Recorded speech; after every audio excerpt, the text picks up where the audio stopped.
I'm Lisa Broom. This is the CBC Evening News. Guns, knives and drugs were among the contraband seized by police when they raided a fete at the party stand in the wee hours of this morning. Dale Ford has the details. A number of people were detained by police after an operation at a fete at party stand early this morning. The haul included 5 handguns, a pound of marijuana, 6 pieces of camouflage clothing, 11 cigarette pieces, implements for the use of drugs, 2 knives, a ski mask and a number of scissors. In light of the find, Police Public Relations Officer Inspector David Welch had this message for young people. We are making an appeal to those persons, especially young persons, who attend these fetes not to bring weapons to these events. We believe that these events are being held for persons to enjoy themselves, and there is no need for our weapons at these events. A number of juveniles were also detained for being there. The youngest was 14 years old. They have all been released in the custody of their parents or guardians. Inspector Welch is also reminding the public that wearing camouflage is illegal. We will continue to enforce this. So again, we are making an appeal to members of the public not to wear camouflage. And where we do find that persons persist in wearing it after we've made these appeals, we would place them before the court.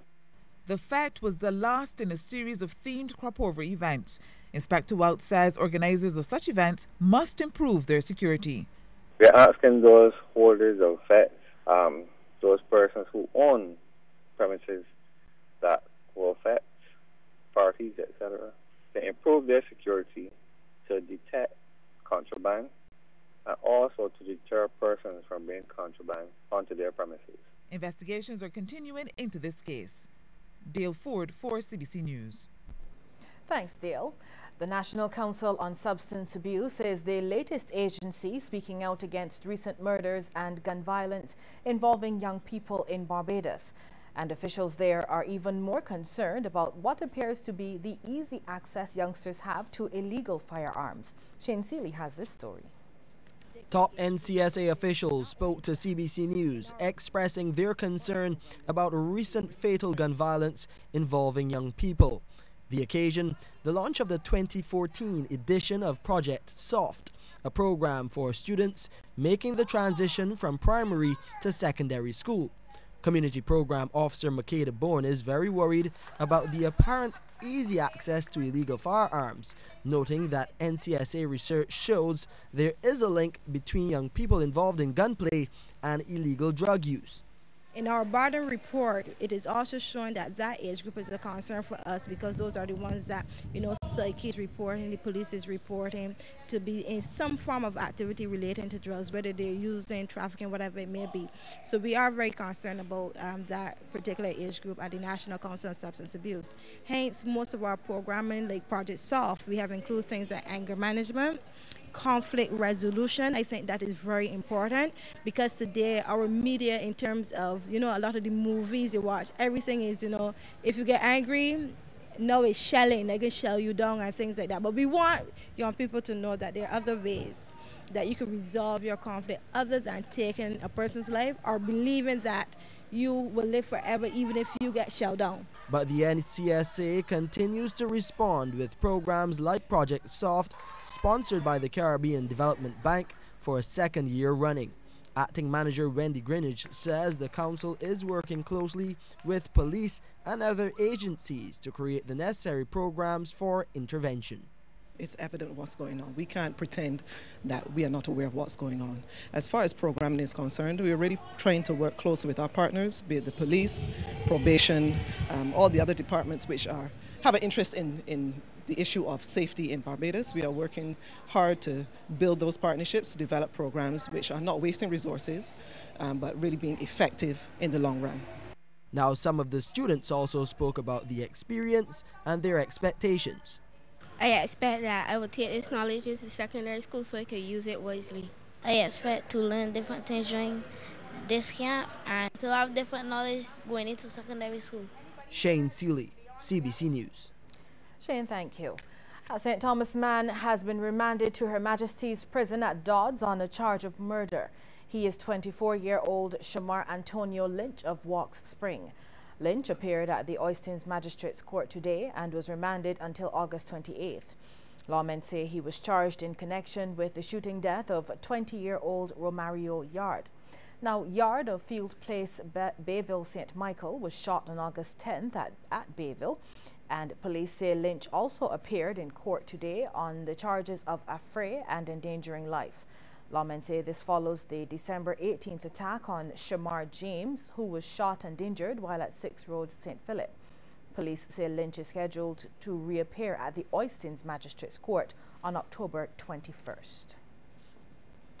A Barbadian man has been set bail of $20,000 with one surety after appearing in court today on drug possession charges. Police say 43-year-old Ronald Phillips of McLean's Gap, Britton's Hill, St. Michael, appeared at the District B Magistrates Court where he pleaded not guilty. This after 17 packages of compressed cannabis were discovered among a consignment of his foodstuff last Friday when he arrived at the Grantley Adams International Airport.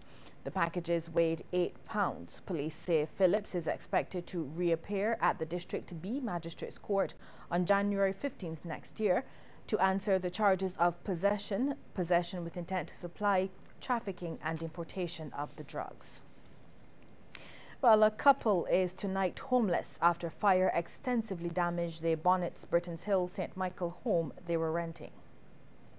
Anthea Toppin and Rudolph Gibson were both at work when they received word that the fire had broken out in their wooden wall home. Only their dog escaped the flames. Everything else was lost. Anthea, who works at Do It Best, was the first to arrive, but she was too distraught to speak to the media. 2 witnesses said they saw flames coming from the area of a bedroom, but Sub-Officer Gregory Hudson told the media it was too early for fire officials to make any judgments. Because it burned right through from front to back, yeah? So right now, we'll have to wait till completely extensive, extinguished. We'll go inside and investigate. You had any difficulties fighting this fire? Yeah, because when we came, it was engulfed. It's nothing we could only try to extinguish it. It was engulfed. Fire was right through the building. Government Senator Reverend Dr. David Durant, who works nearby, was on the scene. I saw the smoke and I heard the fire engines and so forth. So immediately I jumped into my vehicle and took off behind it because I knew it was in Britton's Hill because the smoke was coming very close. And then I realized it's right here in Bonnets. So the lady was called. Nobody was home. The lady was called and she got back here. In about 10 to 15 minutes she was here. And then the boyfriend is to arrive. He hasn't arrived yet. But of course we will wait now to see what we can do for this family, you know, because they're without a home tonight and without their possessions. We're also hearing that government is making some headway in finding temporary accommodations for fire victims. Senator Durant agrees that a more permanent solution has to be found rather than depending on the National Housing Corporation. We're in discussions with a home, a property that we have seen, and we are looking at that. And most paperwork is already started to go through for that area. Ms. Toppin could not say whether the rented house was insured. We'll have more news ahead in just a moment, but first we want to hear from you on the question: do you believe police should conduct more random searches in response to the upsurge in gun crimes? Text yes or no to short code 8111. We'll have the answer for you at the end of the news.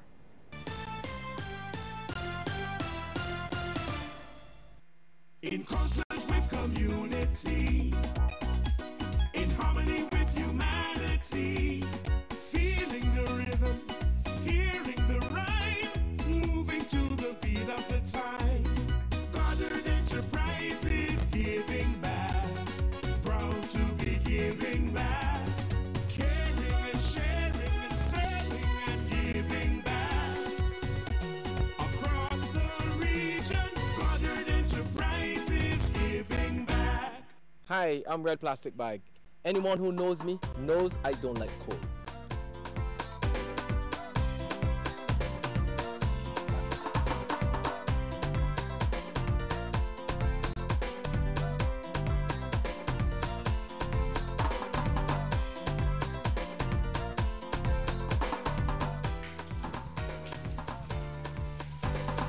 Sunshine reigns in my country. I love it. Get your sun power.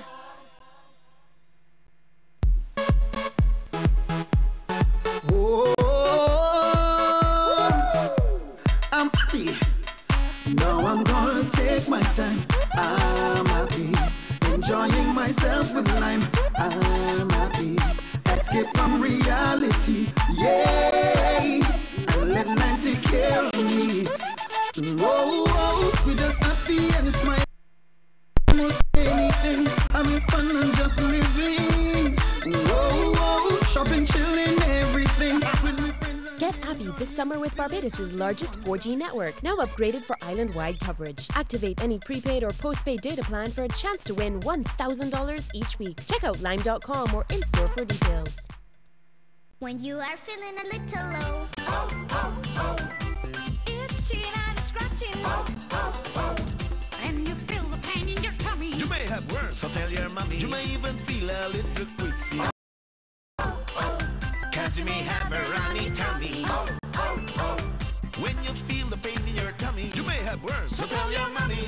Anyone can have worms. One dose of Centel eliminates most common intestinal worms. Deworm your family with Centel twice a year. The Barbados Public Workers Cooperative Credit Union. This is where you belong. Over the years, we've cared for you to help you meet your needs. Trustworthy, dependable, so you can grow financially. The Barbados Public Workers Cooperative Credit Union. Excellent service, all values strong. Barbados Public Workers Cooperative Credit Union. This is where you belong.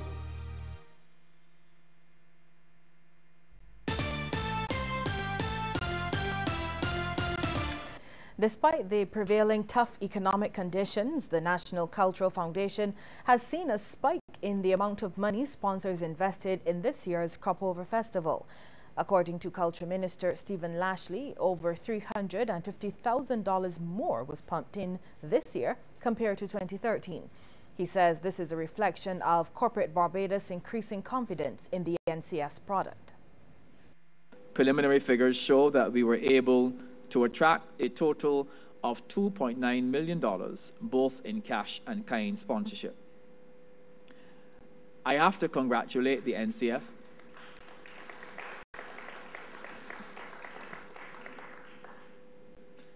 I must congratulate the NCF and also the sponsor's representative, for this is indeed a commendable feat to be able to report growth, especially in an environment which is still suffering the effects of a global economic downturn.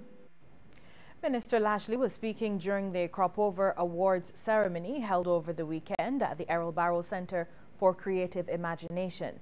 He said this year's festival was a success, noting that the NCF intends to continue working with private groups to stage some events.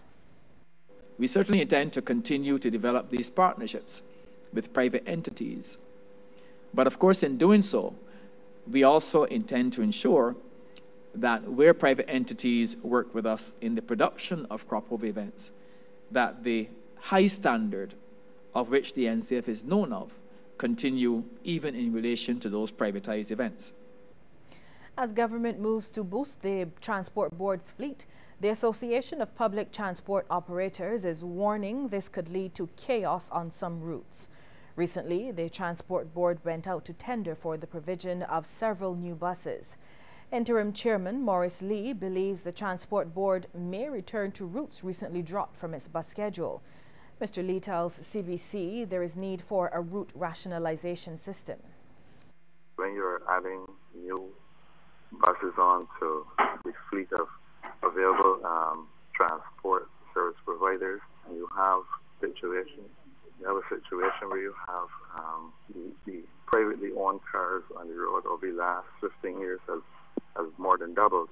So when you have a situation like that, it's only obvious that you will have increased competition, more service providers, less commuter traffic, and that will lead to greater chaos. Mr. Lee says APTO is concerned about the issuing of new PSV licenses at this time. A lot of these routes that new permits were issued for are already congested, and for several years I have been making the call for complete check and balance on the industry to see what the demand is and what the supply is. And when we go about business in an ad hoc way, it will not make things better. Barbados hosting of the 22nd Inter-American Congress of Ministers and High-Level Authorities of Tourism will present opportunities for the region to highlight Caribbean-related issues. This is the view of representative of the Organization of American States to Barbados, Ambassador Francis McBarnett. That meeting is slated for September 3rd and 4th at the Hilton Hotel. We need to claim our space and make sure that the issues we have as countries come to the fore and get the priority that they have. Tourism for the United States of America or for Colombia is different for tourism for Barbados or for Caribbean states. We have particular issues. We have SIDS, we have issues of sustainability, maintaining the quality of our product, and those things we want to make sure that they are high up on the totem pole. Government is being told no matter how hard things become, access to education for young people must be a national priority. In fact, President of the People's Empowerment Party, David Commission, says government should never have taken the decision to have students pay tuition fees at the University of the West Indies at Cave Hill. We believe that education is a fundamental human right, and that in Barbados, access to education is a fundamental civil right. Mr. Commission says his group intends to make itself available to represent Barbadians who are unable to pursue studies this semester because of the cost.